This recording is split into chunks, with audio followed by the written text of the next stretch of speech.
Well, MGA Research is a safety company. You name it, if there's a safety regulation, MGA does something with that. The industry has some standards set in place to make sure that individuals that are in wheelchairs are as safe as any other passenger in the vehicle if a crash were to happen.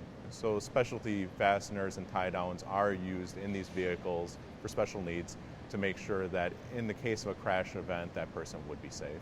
So today we're testing the wheelchair tie down restraints themselves, and we're testing ones that are hopefully going to comply to the new portion of WC18 that'll include a pelvis belt that's mounted to the chair itself instead of through a separate load path down to the vehicle floor.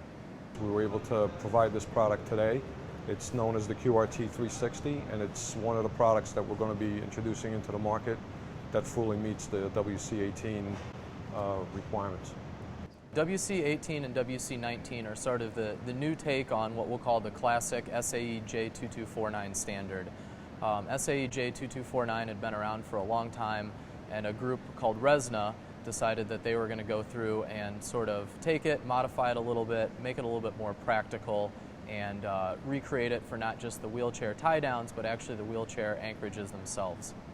To achieve the requirements to meet this standard, obviously the load requirements being almost doubled, you had a few things that we had to design and a few things that we had to develop. One of them was the webbing, and the webbing that we designed had to meet a 12,000 pound load. The second part of that was designing a retractor that can take in the webbing and successfully be able to retract it in and as well release it as needed.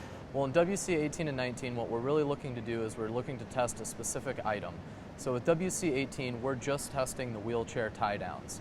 And what that means is we want everything else in the test to be significantly stronger than the item that we're testing. We want it to be what's called infinitely rigid.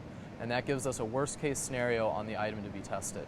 So we have a rigid wheelchair and we have rigid anchor points all around the vehicle. In order to pass the test, after the test, you have to be able to see the unit once it goes through the 30 mile an hour 20 G force. At the end, you have to be able to go back to it and notice that nothing has detached. The wheelchair has to be in upright position. The ADT still has to be seated and in upright position. And as well, you have to be able to disengage all the anchorages without the use of tools. The WC19 wheelchair is going to be a brand new thing. You're going to see them in passenger vans that are usually retrofitted for mobility products, but you'll also see them on public transportation like buses and trains. With the WC19 wheelchairs, having an integrated lap belt allows the person in the wheelchair to, on their own, tie themselves in. One of the benefits of that, the operator has one less thing to worry about. All he needs to do is anchor the tie downs right to the wheelchair and hook the shoulder belt to the occupant lap belt. The occupant is completely secured. Well, that's a lot of what we do. You know, there's what we call minimum performance standards, but a lot of companies choose to do what they call due care testing, go above and beyond. Definitely OEMs and manufacturers should look at the new recommendations as well as their suppliers. You want to always be ahead of the ball.